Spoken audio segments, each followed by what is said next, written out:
Grab your popcorn and snacks. Find a comfy spot, take a seat or lie down, and let me transport you to a place of fantasy, ghost stories, ancient legends, odd creatures, alien encounters, and other magical topics. You may even decide to join the conversation. From faraway lands to your own backyard, with a small dash of pixie dust, turn out the lights and open your minds. The journey is about to begin. Good afternoon, everybody. How are we doing? Well, it's kind of afternoon for me because we're on daylight savings time here in California, so it's not going to get dark for another hour or so. So I'm kind of excited about that. I like this time of year. A lot of people don't like it. I like this time of year. Anyway, welcome to the show. My name is Charlotte. I'm going to be your host for the next hour or so. I'm also the owner of the California Haunts Paranormal Investigation Team, based out of Sacramento, California. We're 35 strong up and down the state of California with people in Oregon, Washington, Nevada, and Hawaii. So we're kind of spread out. So if you have any paranormal issues that you think you have paranormal issues that you need help with, shoot me an email or shoot me a personal message here. I'll get back to you. I promise. Anyway, we got a great show for you tonight. I'm going to make sure I get the name right. Simoeon Hein. I hope I got the name right. Okay, is going to be with us tonight to talk about ghostly stuff and remote viewing. I'm always fascinated by remote viewing. I had a psychic on my team that would do remote viewing, and she was so accurate, it was spooky. I would walk in, she would describe, because one of our policies is before we go out on a job, we take a picture of the front of the house and send it to a remote psychic. We don't tell them where the house or building is located, no address, nothing like that. But we straighten my hat. I have a thing about my hat. But we send it to the remote psychic, and the remote psychic will then do a read on the house. She might tell us, hey, there's activity up in the upper right bedroom, or I could see something going on over there. But the cool part about it was she was so accurate. She could tell you the exact color of the paneling, or the wall, if the house had wallpaper, or what color the walls were in the house. She'd say, okay, you're going to walk through the front door, and off to the left is the living room. Keep going forward and make another right, and that's the kitchen. Off of that's a kitchenette. There's a chair by the door, yada, yada, yada. And I remember going on investigations and just being astounded because everything was where she said it would be. The couches, everything in the house. It was just crazy. Or in big hotels, one of the hotels, I think it was Hotel Leger. I'm trying to remember if it was Hotel Leger. We walked in and she said, well, you're going to go through this door and there's going to be a bunch of chairs along a wall, like a porch type wall. And they're going to be off to your left. And sure enough, I walk into this hotel, I go through this back section, and there's these chairs all lined up. I mean, it just blows you away, when you get somebody that can really do that stuff. But anyway, there you have that. That's my little story for the day about remote viewers. Anyway, just to let you know, on the ghost tour, there's one more spot just opened up, so we have 2 spots left for that ghost tour. You can find that at CaliforniaHauntsRadio.com under special events, or if you're on our meetup, check it out over at the meetup. But we're trying to get those last 2 spots filled, and I think they're going to fill pretty fast. So that'll be kind of fun to do. Okay, without further ado, I'm going to bring our guest on, and he can tell you a little bit about himself, and then we'll take off from there, just like always. Here we go. Hello, sir. Hey, Charlotte. How's it going tonight? Good. How are you? I'm doing fine, thank you. Tell us a little bit about you, sir. Well, I'm a human. I live on Earth, and I currently reside in Boulder, Colorado. I went to school a long time ago. I learned a lot of things, from kindergarten onwards, and I'm starting to doubt whether any of that is true. Well, I learned all the way to the PhD, 27 years of continuous school. I did. Wow. It's like an Olympics. I got the PhD, and I've really been wondering recently, did all of that education miss something really important about how our universe works? Okay. And are we seeing increasing amounts of information and topics and phenomena that don't fit that model? Mm-hmm. And that's what I've been looking at ever since I got my PhD, is how do we deal with all these other phenomena that don't fit within this kind of, rationalistic, logical, kind of empirical model that science uses, and yet people have experiences that don't fit that model. Mm-hmm. And they don't feel comfortable talking about it in amongst the public and society around friends because they're afraid of ridicule, Sure. stigma. So I'm kind of wondering how many people are out there that have had experiences that don't fit what we were told is real, and how many of those people haven't come forward yet to Right. tell us what they've experienced, all the phenomena. I'm talking UFOs, Bigfoot, ghosts, telepathy, remote viewing, precognition. All of those types of experiences were not taught to us in school That's as being real, but increasingly numbers of people say, including members of our armed forces, say they've experienced something that doesn't fit that model that we were taught. So what do we do about this? mhm. Mhm. And that's what I'm looking at now. It makes sense. And then there's the people also that no matter if they experience something, they're not going to want to. They're not going to believe it anyway. Right. They may not even believe their own experience. Hmm. They may forget about it because it doesn't fit the model of reality that they were taught is real. And so that's a whole nother category of people that don't remember their experiences because it doesn't fit, and it doesn't seem to have any value or utility. So they forget about it pretty quickly. That could be one reason why they forget. It could be just unconsciously we don't remember things that don't fit. I mean, you're talking about remote viewing in introducing the show tonight. I mean, the data, the information that we have from, brain physiology shows that we're only aware of a tiny fraction of all the information around us every moment anyway. Even in normal, ordinary circumstances, we're only seeing a tiny fraction of 1% consciously that's there. So we're very good at deleting things that don't fit what we were taught is real. And I think you have a good point. We might be doing that so automatically we're not even aware we're doing it, right? Well, it's funny. I've had people on my team who are skeptics, which is fine. I mean, you need that. You need that balance. You need the Oh, believers sure. and you need your skeptics. But I had one particular person who actually got slapped on the face, and the marks were on her face, and she still went, "Well, I don't know. I don't think it happened." And you're like, "Well, there's a handprint on your face. I don't understand how you can sit there and tell me it didn't happen." I don't understand. I just don't get it. That is really funny that she said it never happened because that's the title of one of the books written by one of these missile launch control officers who worked at Minot Air Force Base in the late 60s. And when all of their missiles went offline one morning after a UFO came over the base, they were told by their superior officers in the Air Force, it never happened. And That's you will not talk about what never happened. Now, you have a PhD, so obviously you became a scholar scientist. What drew you to this topic?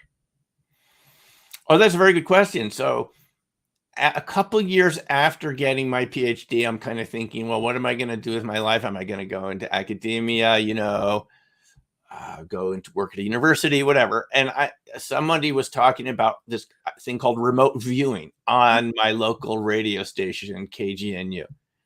It was a Dr. Courtney Brown from the Farsight Institute, his own, nonprofit that he had set up in Atlanta, Georgia. And he said you could teach this to people and you could learn it in about a week. He was teaching a class. He had a book called Cosmic Voyage. And I got to tell you, I was very skeptical. Incredulous is the word, I guess. I just couldn't believe that the average person could do something to describe something without using their physical senses, to see something at a distance, non-local perception, I guess it's called. So I really felt like I should go take the class. Either I was going to find out that RV was a hoax, Right.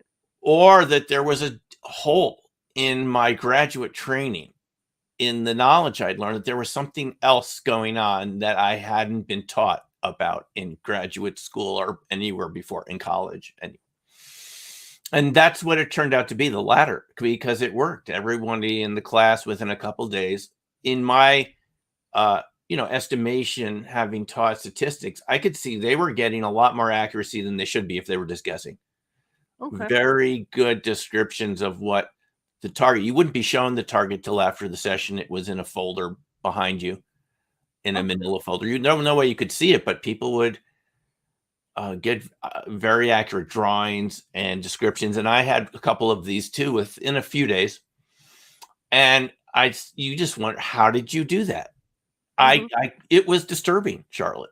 It was disturbing to be able to do this because I almost in some ways didn't want it to work. I mean, my brain, when you finish your PhD, you want to feel like you know how things work, like you're some sort of expert in some Right. area of your profession. And here you come across something that has no real explanation of how you're doing it, but you just did it.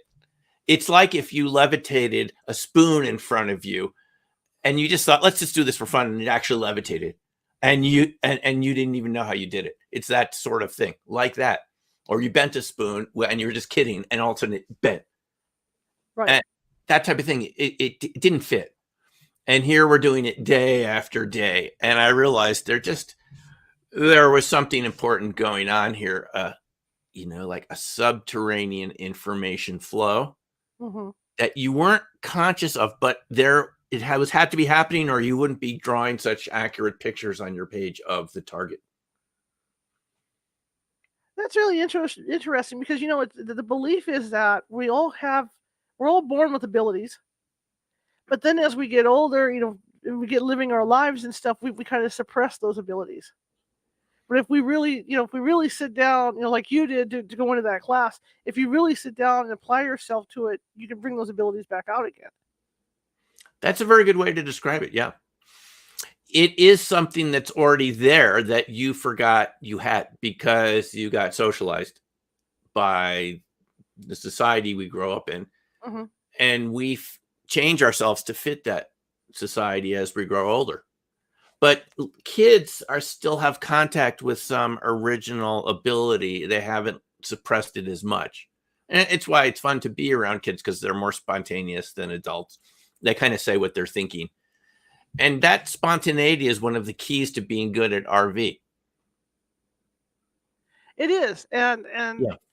when you were doing the RV stuff, did you find it difficult to do it, or did it seem to come easily to you once you got going with it? Yeah, it's something you're sitting there. We learned what's called a coordinate remote viewing.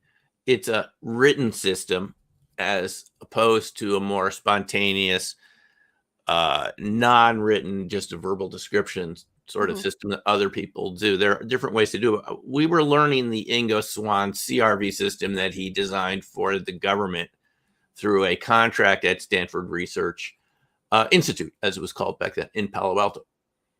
And so you're doing this and, kind of going through the stages in this protocol, phase 1, phase 2, phase 3. And you're just sort of following there's only one rule in the system, really, is don't edit anything out. Whatever you get during the session, write it down somewhere, either as noise that you recognize as just you might be making up, or kind of the subtle signal. And you're thinking, is this noise or signal? And you're just writing it down. You really don't know during the session if you're on target or not. Okay. But there is a wonderful paradox in RV, which is the more confused you feel, the more likely you are to be accurate.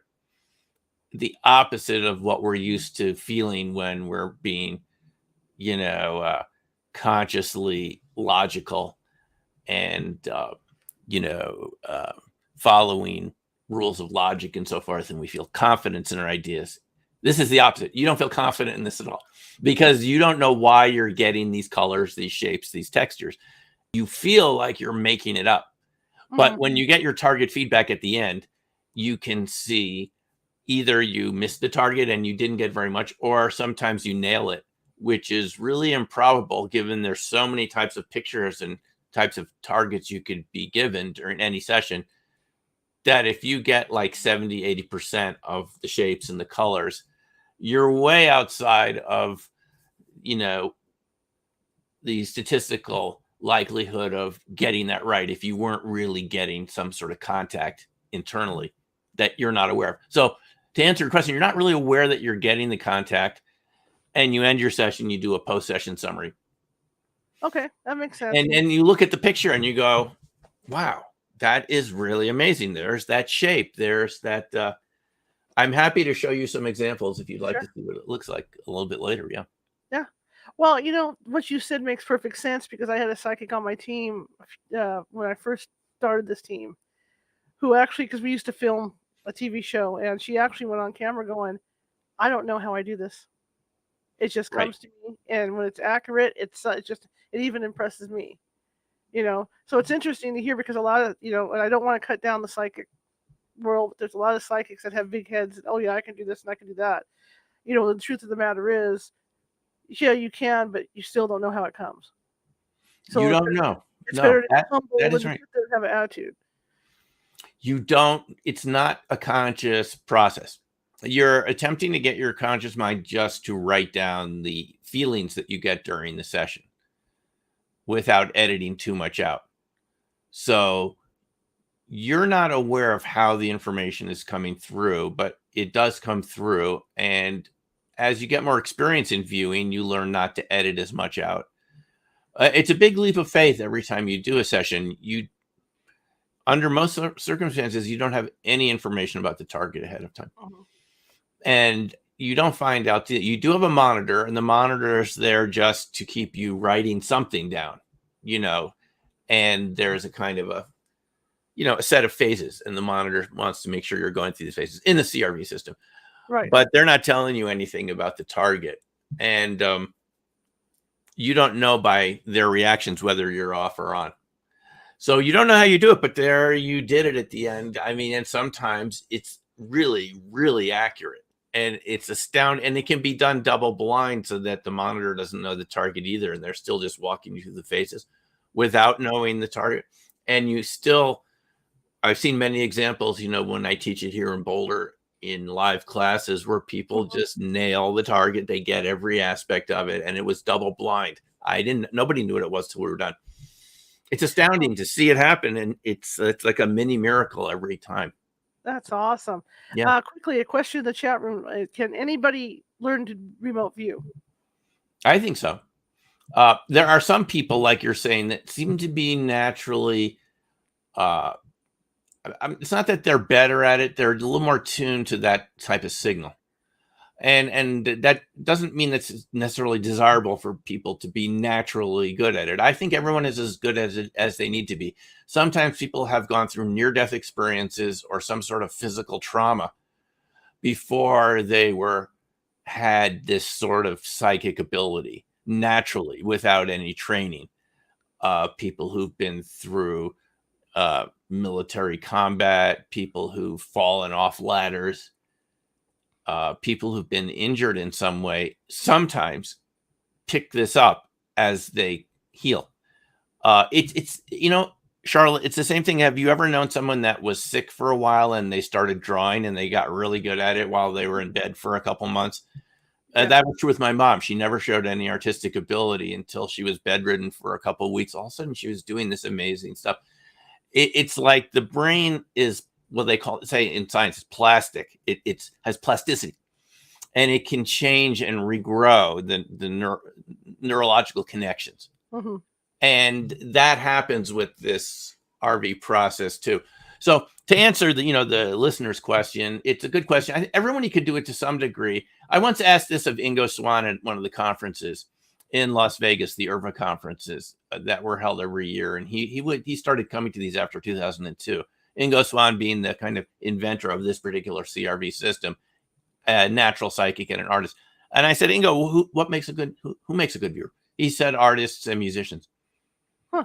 People that are already sort of right-brained, that are tuned to going with the flow a little bit. It's kind of a go with the flow without being afraid to do that. Yeah. Okay. One thing I was thinking while you were talking about this is that I teach basic psychic development classes, beginning. And one thing I tell the students is that no matter what comes to mind, there's no wrong answer. Right. Because it could be related to a right answer, so you don't know. You don't know. And that's the thing. Just let it all flow. Let it all come out.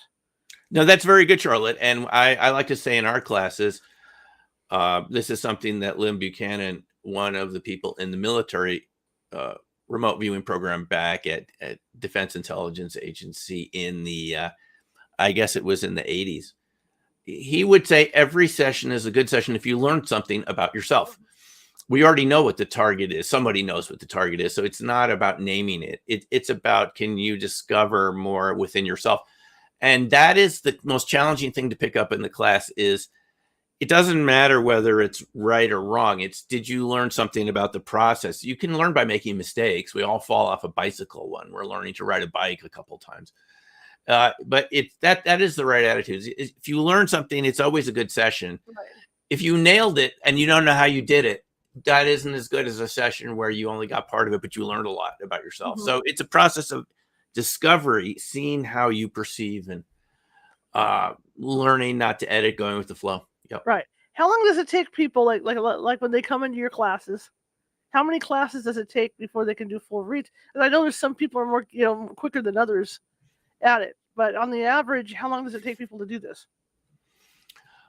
In my experience, it takes a couple of days of training.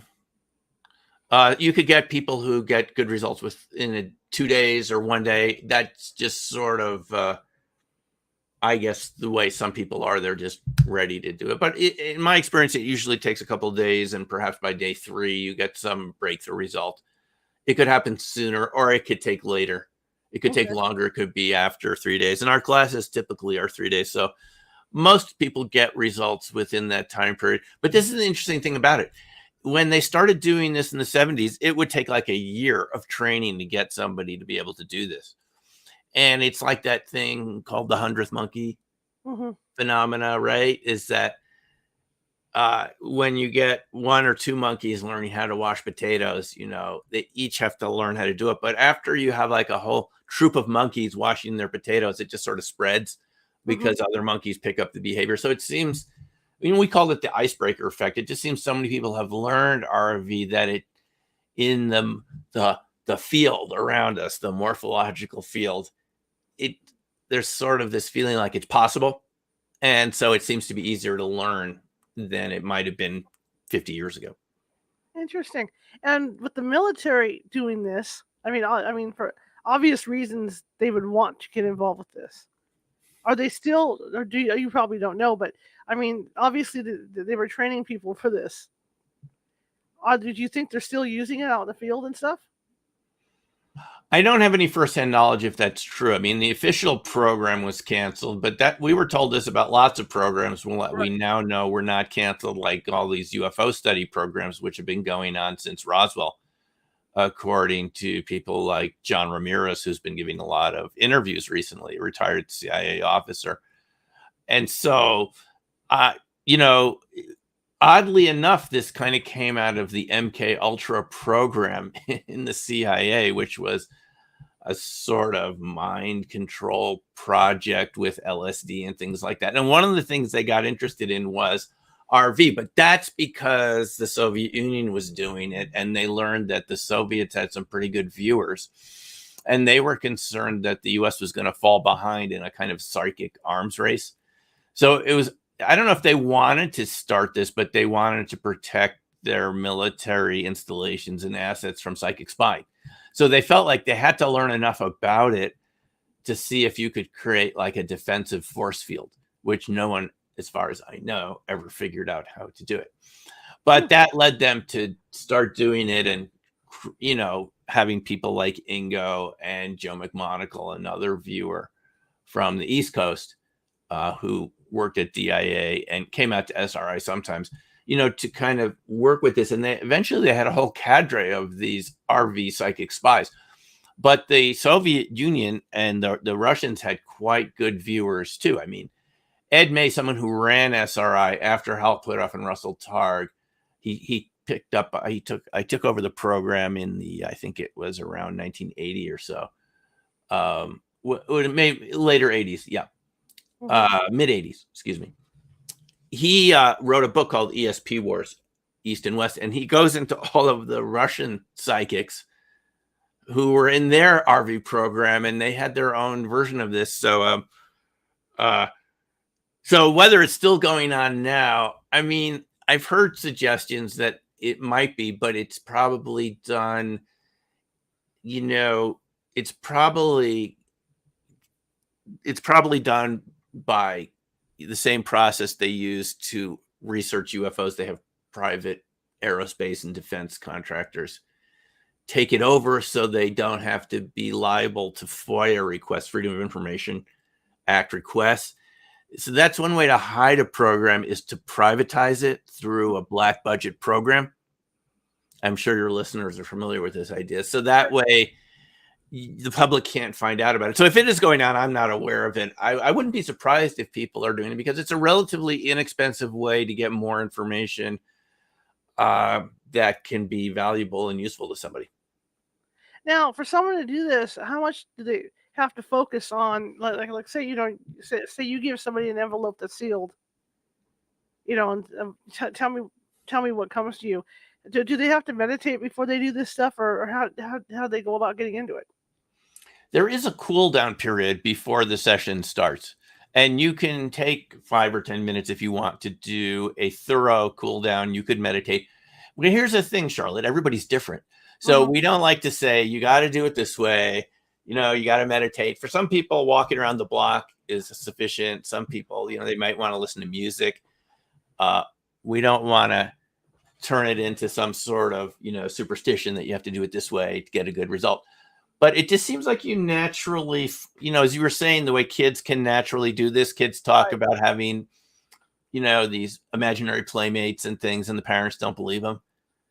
They see things that adults don't see. And it's something that we all have. So it really is a question of getting out of the monkey mind for a time period while you're doing the session. You just kind of sink into it. Now, that's what the training is useful for. It just teaches you, for the time we're doing the session, just stop trying to figure things out, trying to name things, the left brain type of thinking.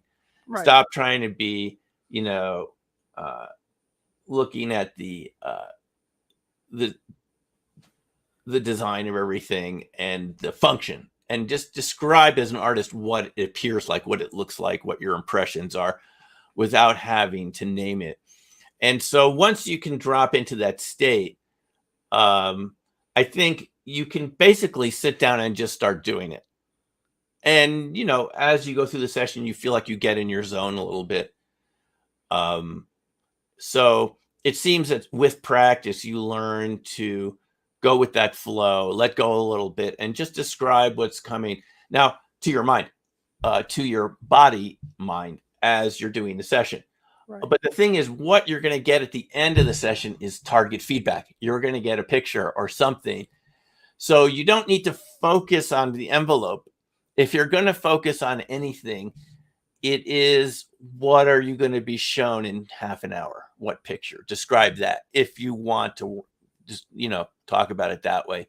Mm-hmm. But the idea is to actually go to the target site in your non-local awareness, to move around there, to go up and down and walk around there, to describe what you see as if you were there. Now, I'm not saying that you are there. Right. I don't think it's a type of astral projection, at least not this type of system. It may feel like that.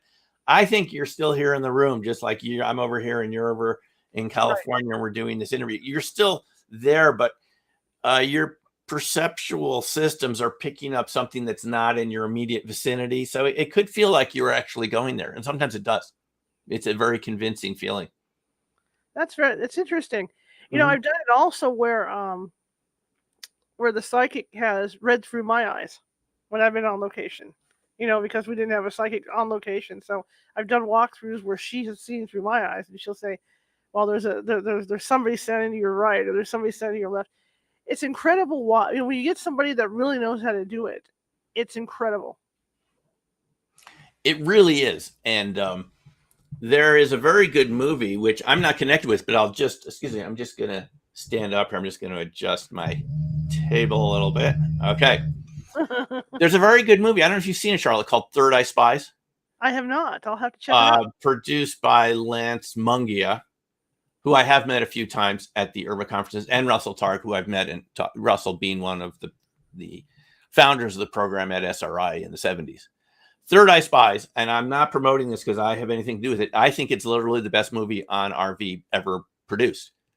There's some other good ones that we've seen in the past, but this one is really thorough, and it goes into all of these knockdown, incredible sessions that they did against, with real world targets, and how accurate it could be.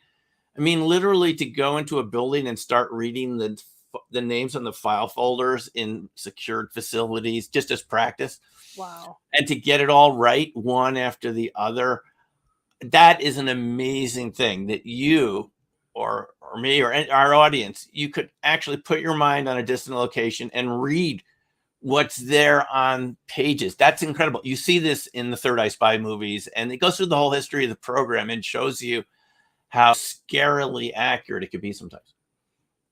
That's incredible.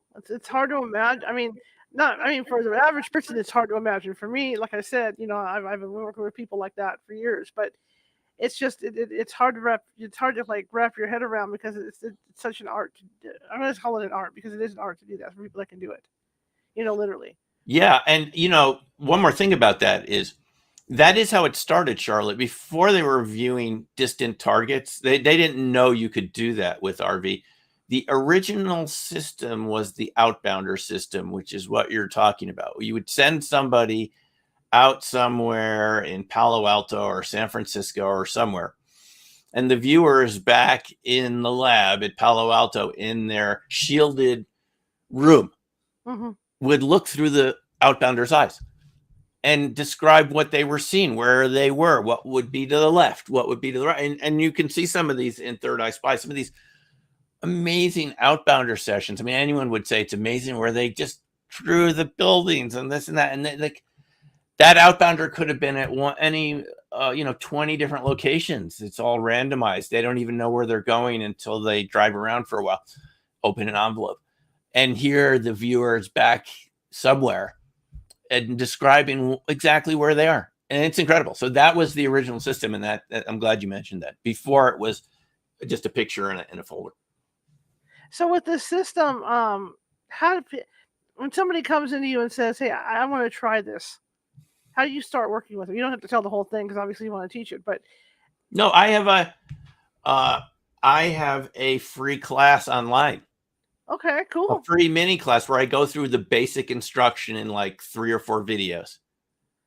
And you can just try it and see if it's something that is interesting to you or not. The website, it's learnrv.org, learnrv.org. And there's a link there for the free mini class. I'm just saying that because people do say, I want to try. I said, well, you don't have to pay anything. You could just try these couple videos I made, and there's a target at the end. And see if it's something that appeals to you before you invest more time in it. Is it something that's fun, and do you feel like this is a useful thing for you to be doing? Does it feel like a good way to use your time? Or is it something that doesn't feel natural at all? There are some people that don't like the written system. They have their own system and they want to do it their own way. So that's usually how I start with people. Is I say, go to my site, learnrv.org, try the mini class, and see if it's for you. Now, again, the basis of this system, and I think all RV systems, separating out signal from noise. If we say to you, Charlotte, okay, for the next 20 minutes, don't edit anything out. Everything that you think has to be written on the page somewhere. Feel everything. That's challenging. I mean, normally we're really good at editing things out, right? I edit things all day long, as everyone else does. When someone cuts you off in traffic or something, you got to edit out some of those feelings. You can't just, express yourself any way you want. We're very good at, our culture teaches us how to express ourselves in socially acceptable ways. But during the session, you're supposed to write everything out that you get, either as noise or signal.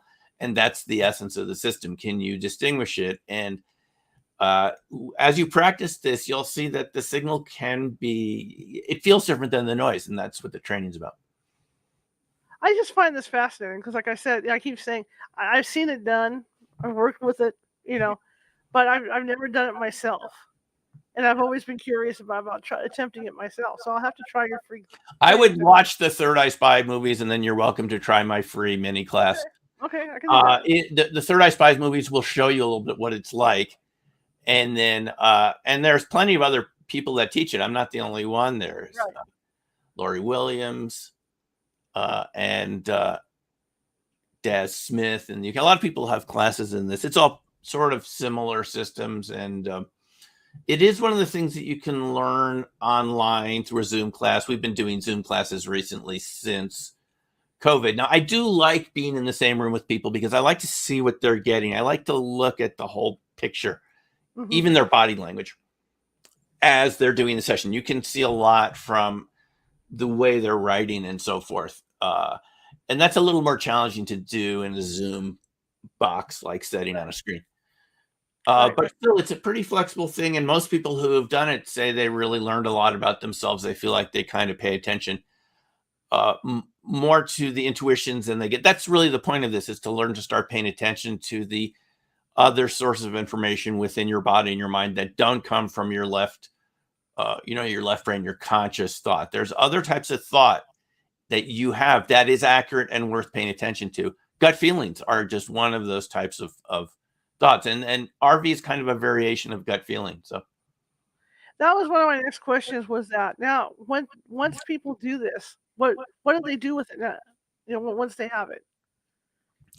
Well, people do different things with it. My main focus is it's kind of a way to learn more about yourself, so that when you are in different situations with people and events, that you learn to trust the feelings you get ahead of time and realize those can be accurate.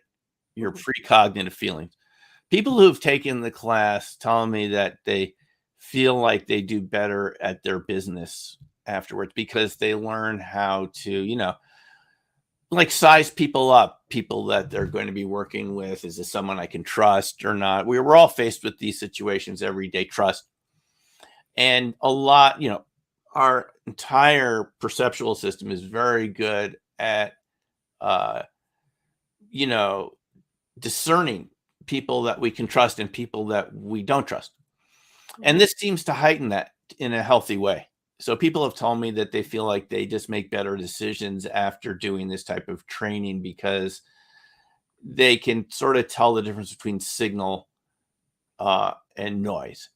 But some of the people that are really good at this can work, in many different contexts. They could be, some people work in missing persons cases. Some people work with law enforcement. Some people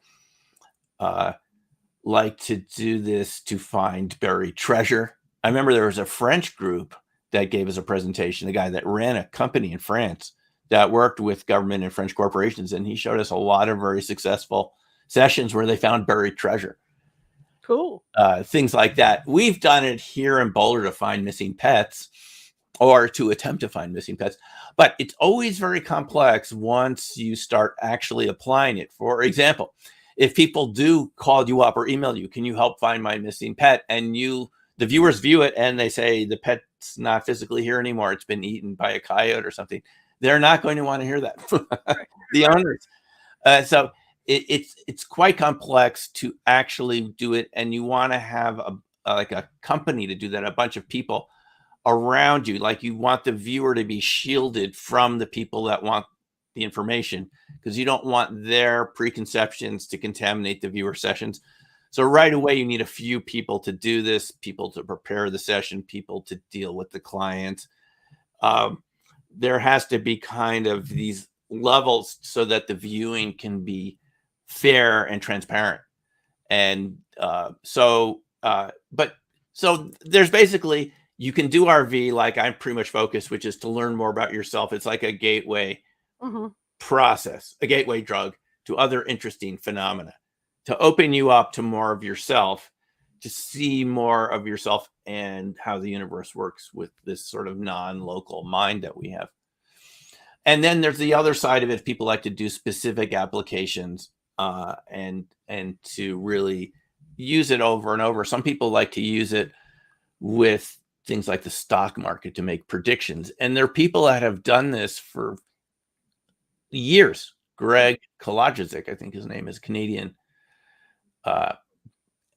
extreme athlete who did RV for 10 years. I think he did over 5,000 sessions just to see if you could predict the stock market or commodities or something.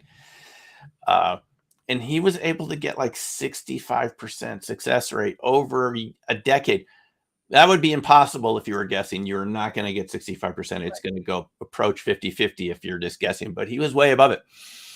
And so he proved to us, if that's really your excitement to predict the stock market, it takes a lot of work to do it every week. It's not like a free lunch. You are describing targets you're going to be shown after the market closes on Friday. That takes some work, but it does show that it worked. So those are different ways that you can apply it. Let me ask you this: is it exhausting to do? Because I know some psychic work is just, it wipes you out. It does take real effort. And when people say to me, Simoeon, can you just view this target for us or me, get your group together? The answer is usually no. And the answer is no, because it's a lot of work. You're coordinating a whole bunch of people. This is going to take time, and it takes some real energy. As you said, it does take some real energy. When you're done with the session, you do feel this kind of exhaustion, not in a bad way. It's as if you've done some real athletic event that took quite a bit of physical exertion. You've, run up a mountain or something. It's some real work, and you're going to feel it at the end. So it better be worth it to put in that type of energy. You don't see it while the person's sitting there doing their session, but it's going on within their body. There's a lot of different pathways that are connected to perceive in that way, as you know. So it takes some energy. So I feel like it has to be really worth it for the viewer to be doing that. Now, for self-training, it's worth it to do it just like when you're training anything that you do in your life. It's going to take some effort and exertion to get better at something. But we don't just do it on a whim, because, again, this is some real energy you're putting into it. And if you learn something about yourself and you say, wow, I didn't know that I had these abilities, that feeling is very accurate, that sense of something about to happen. Charlotte, we've all had this RV feeling when there's something's happened to our relatives. There's been some event in the family, and you just get the feeling to pick up the phone or talk to somebody, and it turned out something was going on and you had no logical reason to call them at the time. We've all had that sense of a precognitive sense or a knowingness that doesn't have a rational explanation. That's the same thing we're honing in on with RV. We're just really working with it to tune it up. Now, when somebody does this, should they be in a quiet room off by themselves, or do some have the ability to do it in crowded spaces, or how's that work? Yeah, this system is designed to work anywhere, because they originally designed to work on the battlefield, and they wanted, you to be able to sit there and do your session and to see where the enemy positions were. And it's not fast enough to do it in real time in that sort of context. But in my experience, you could do it anywhere, because you're not paying attention to the noise around you, the sounds. You're paying attention to something inside. For me, it's like a screen that's pretty far back there, pretty faint screen. But that screen is there no matter what's going on around you. So you can do this in a noisy environment too. It doesn't have to be super quiet. Okay, cool. That's really cool. That whole thing is just so fascinating. To think that people can do that. It's amazing. And I wouldn't have thought I could do it until I did it. And I think a lot of people, it's that way too. I mean, it's something that's amazing, especially in a group, and you see other people get really amazing results. And I mean, it's not something that just is like a random thing. Like if we all sat around like monkeys at a typewriter, eventually we would type out a Bible in a million years. Yeah, after a million years, you might, maybe. But this doesn't take a million years to get a good hit. This can be done in a couple of days, and it's all the the analysis that's been done on it shows that you're getting at least 8% more information than you should be if you were just guessing. There's 8% more accuracy there over the long term, at least, which is something. So it's even more impressive because of your background. You being a PhD, you don't hear of a lot of PhDs, doing this kind of thing and having that open mind, to have your mind that open to it. No, that is true. And I think that's one of the unfortunate things about academics is you become, more and more a specialist in less and less in these very narrow topics. And it was going to happen to me too if I hadn't come across RV. I used to publish in other areas. I think I'm still more well known for these other areas. I used to publish in social science just because those papers are still out there from decades ago and they're still, but I think it's really healthy to challenge yourself. And I'm really glad I came across this because not only did it introduce me to RV, I mean, there's so many topics associated with RV, the types of people you meet, the people who've worked in the government, the people who've worked in NASA that want to come for some RV training. They will come through your classes at some point because they're really curious about this. And it's really interesting to get to know these people, and you realize that there's a classified world. And these topics have been studied for a long time by different intelligence agencies within the government to try to see.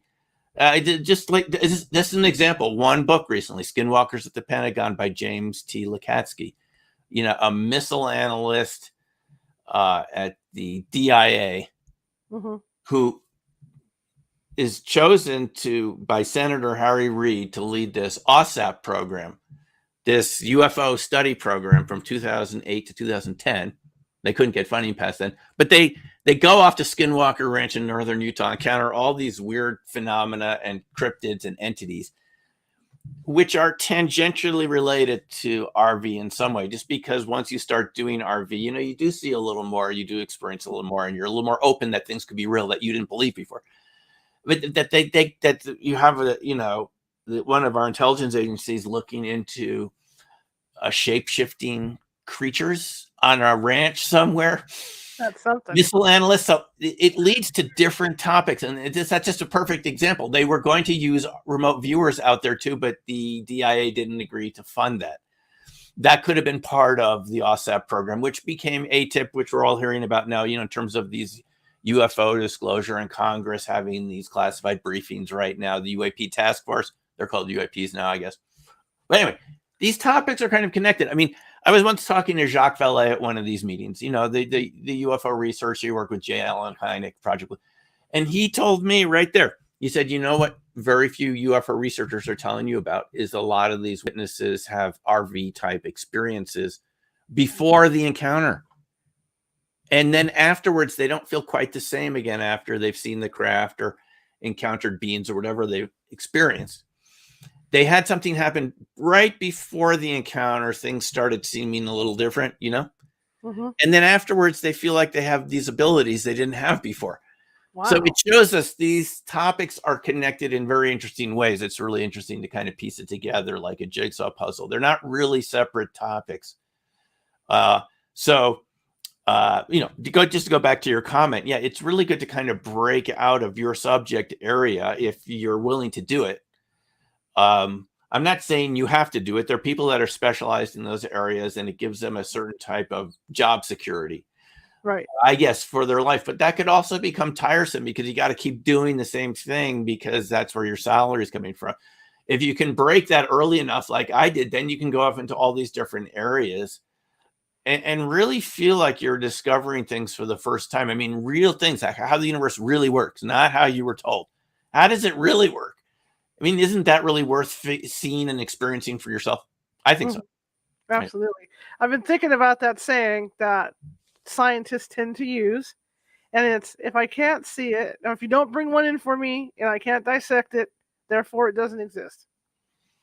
Right. And there was a time they didn't believe in meteors either. Right. Even with the evidence, they thought that meteors in around the 1800s, beginning of the 1800s, 1700s, they in Europe, they thought that these were peasant superstitions. Peasant superstitions.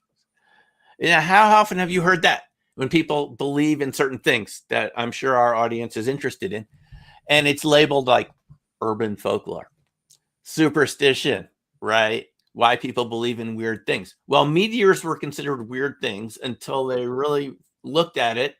They looked at the composition of these meteors. They looked at the patterns of how they fell. And they realized they have to be falling from the sky. They're not coming from volcanoes or whatever else. They're not coming from the moon. They are really coming from outer space. That was like huge a couple hundred years ago to accept meteorites. Okay, it's the same way with these topics. It's just as a daunting challenge to believe that paranormal phenomena actually are real. Now, Mhm. it doesn't mean you can easily explain it from the get-go, but, you know, many things like electricity and vacuums, literal vacuums in glass bottles, were considered supernatural at one point. Mhm. Mhm. We don't consider vacuums supernatural anymore, and I'm sure it's going all of these topics that we like to talk about will at some point, and I'm not trying to explain them away. I'm just they're Right. real. I think there will be principles that show why they exist at some point in science of the future. Do you think that more scientists and more people with PhDs are starting to open themselves up to this stuff now? Yeah, this is what I'm hearing, and it's coming out of the UFO UAP research that has taken off recently since the New York Times article in 2017 about the Pentagon's secret UFO program and the efforts of recently deceased Senator Harry Reid Mhm. and others um, who are privy to this information. You know, as Senator Reid said on that James Fox documentary, The Phenomenon, about UFOs, a very good documentary about UFOs. When he's asked by Fox, do you think a lot of the information hasn't come out yet about UFOs? And Reed just says, no, the vast majority of it hasn't seen the light of day. So this is what we're talking about with all these phenomena. It's been hidden behind classified programs, and it shouldn't be. We should be talking about it like we're talking about it on the show, but with evidence. The reason I'm saying this, Charlotte, is I've talked to people that have worked in these intelligence agencies, and they tell me the most astounding stories that the American public wasn't told. I'll just tell you one. Sure.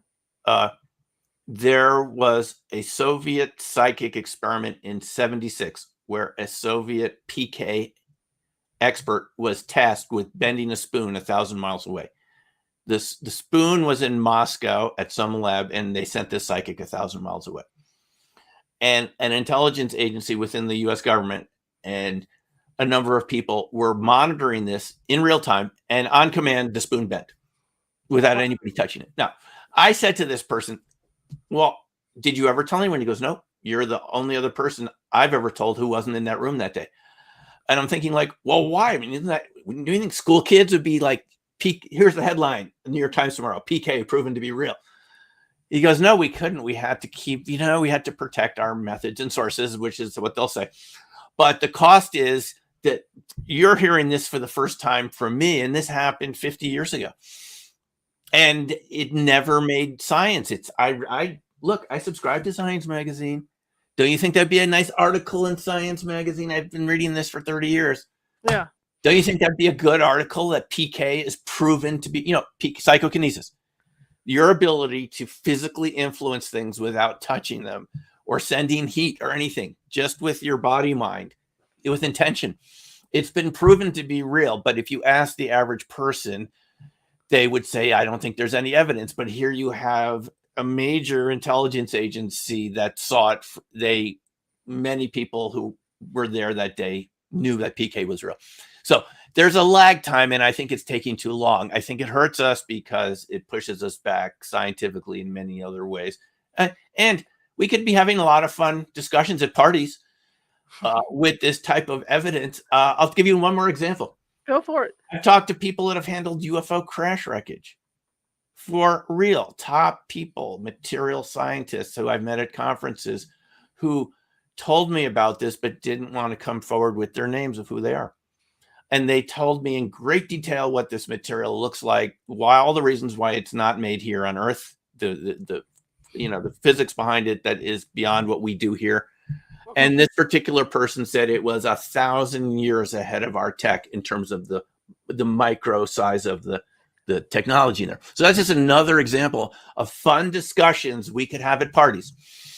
If these people were coming forward, people like you and me in our audience at parties, when we get challenged or in the coffee shop, wherever you go, about these phenomena, you'd have more ammunition of evidence from real world scientists with stellar reputations if you knew who they were. But they don't want to come from. But I think going back to your question, I'm giving you a long-winded answer. I think it's changing. Okay.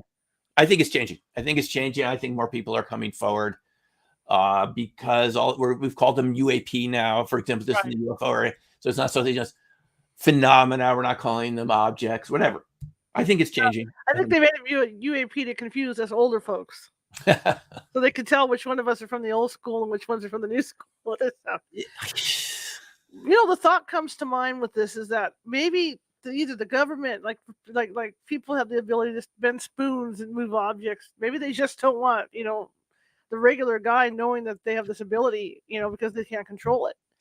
Or maybe they just think that even with the UFO, UAP, see my age, they don't want to release the information they have about these crafts because they're afraid to start a panic, because not everybody is going to look upon it like those of us that are into this stuff. No, I mean, we could spend another hour of talking what the motivations are, but people like Chris Mellon and Luis Elizondo, who are in the Department of Defense, right, have been coming forward saying we need to bring this out to have a national discussion, or we're going to end up having a Sputnik moment where some other countries way ahead of us, like the Soviet Union was in '57 with satellites. Right. And this is the danger: is it's happening. People are experiencing it. Some people have experienced what appear to be ET abduction events.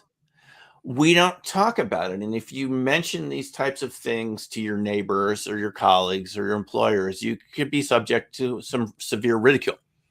And nobody likes that. And we don't need to be undergoing that ridicule. I mean, if you knew that your own government is spending money and time to figure these things out, they don't have to tell us everything they know. Maybe, there's reasons that they're working on it, that they don't want to talk about it. But that doesn't mean the rest of us don't need to have an adult conversation about what's going on with all these topics. And I, for one, having been involved in these subjects for about, I guess, over 25 years now, I got involved with RV in '96. It hasn't progressed as much as I might have expected it to. That doesn't mean it won't catch up in a huge rubber band snapping back type thing. Right. But look, folks, these topics are real and there's evidence for it. And Science Magazine finally had an article about the UFO program in the Pentagon. I still haven't seen them do anything on RV or crop circles or cryptids and Bigfoot. That hasn't made it in here, even though we've got lots of evidence and people's experiences. But it'll get there. It'll get there eventually. I'm optimistic it'll catch up, and it'll be it's fun to be part of the ride right now as it is catching up. Well, like you say, I mean, when I started ghost hunting back 15 years ago with my team, it was still relatively, hey, we don't want anybody to know about this. Shh, when you come out to our house, because people will ridicule me and all this. But now with all the TV shows having been out and everything, people are so much more into it and more open about it. Yeah, there's more TV shows. We've had The Secret of Skinwalker Ranch. We've had all these ghost hunting shows. I was on a pilot for one of these ghost shows that didn't get produced. It was going to be on the Sci-Fi Channel. And we went to Cripple Creek here in Colorado, which had a lot of haunted sites. And we stayed up late and did the EVP and all sorts of fun things. And I got to talk to people the next day, and I got all these great stories just in the restaurant there from people who worked there, and the bartender couldn't believe it.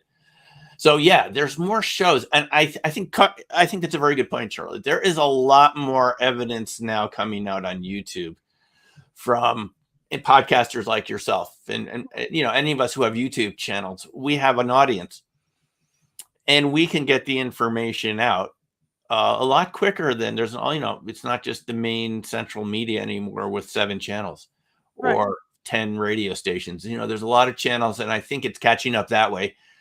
Whether people realize it or not, when people have encounters of any sort now, you can go on a podcast somewhere, you can record it, and people can listen to it, and they say, hey, that happened to me. I'm not the only one. And that's a good feeling, right? Yeah, exactly. There are other people out there who experience what even if you've never talked about it, you can on your YouTube, hear what you want, and you can hear people describing something you've experienced, possibly. Absolutely. So yeah, that's a big thing that's working on our favor, I think, right now. It's been huge. Yeah, I mean, like I said, when you look at what was going on 15 years ago, and I mean, it's taken 15 years to really get people comfortable, but they have. I mean, it's just a completely different attitude than what I there think it was. is. I think it is, and I think we're making a lot of progress.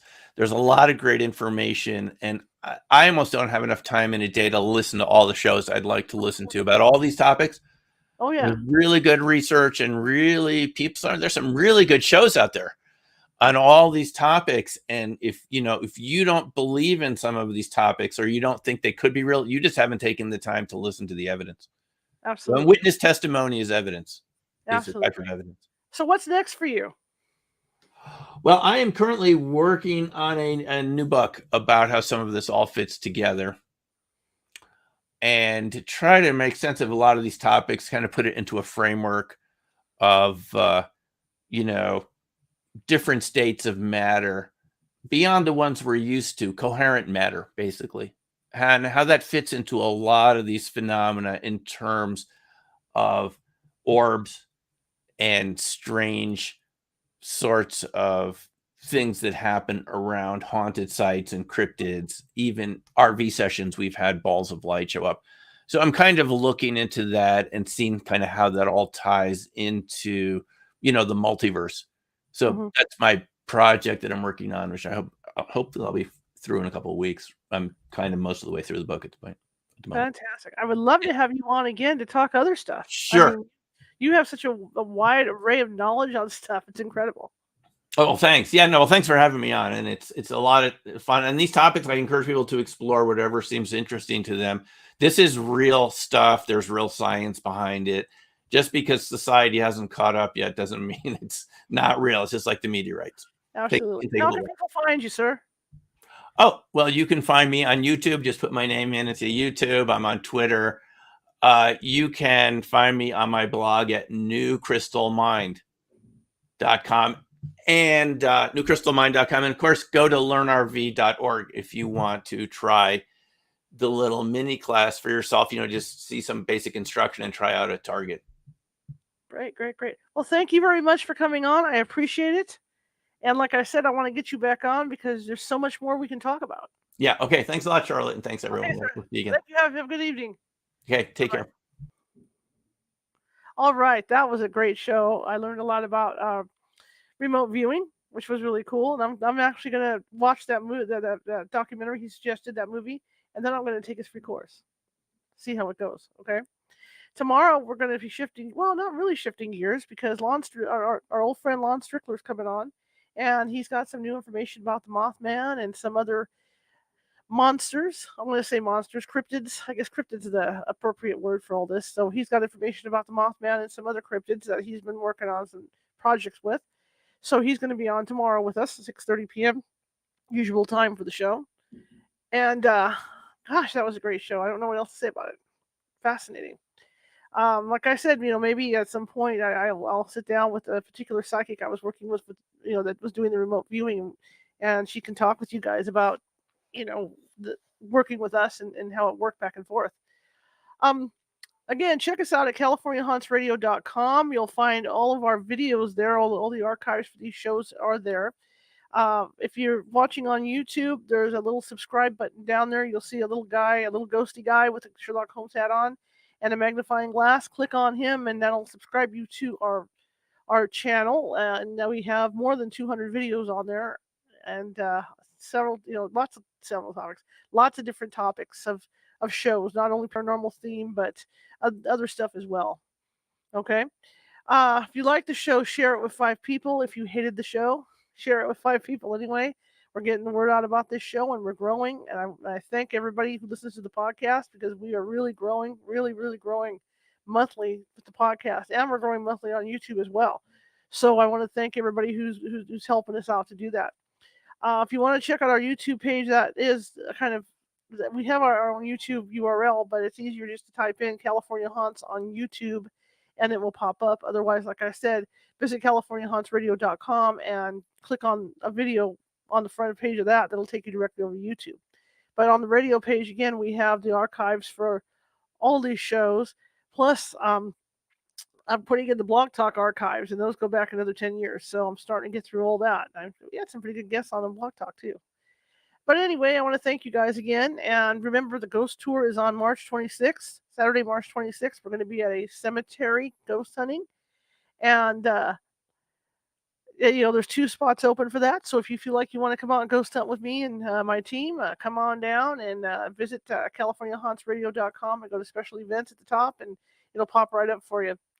Anyway, thank you very much. At the bottom, you see that ticker tape running, and that's because we are a nonprofit, and everything you see here comes out of my pocket, like the headphones and the cameras and the computers and, all our paranormal equipment and all that good stuff. If something breaks, I've got to pay for it out of my pocket. Plus, the internet and the StreamYard service to keep the show on the air. And if you find it in your heart to donate, that would be great.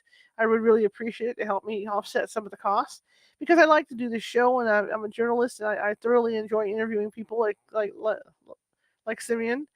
And I just can't say much more about that, right? I'm a journalist. Anyway, you can do that at paypal.me at California Haunts.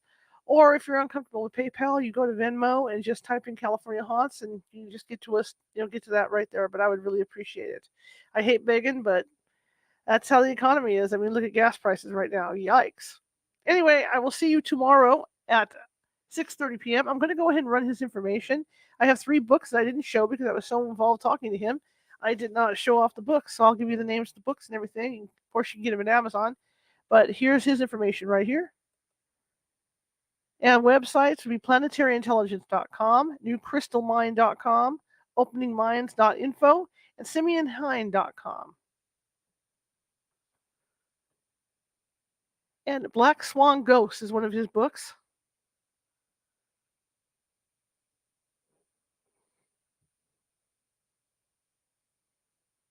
Opening Minds, another book. A Journey of Extraordinary Encounters, Crop Circles, and Resonance. And then Planetary Intelligence is the other book.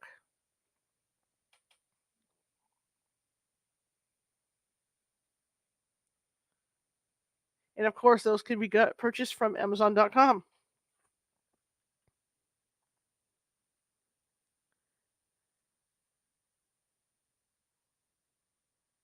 So of course, I will see you tomorrow, 6:30 p.m. with Lon Strickler, so we can talk cryptids all night. Okay. All right. Talk to you later. Bye.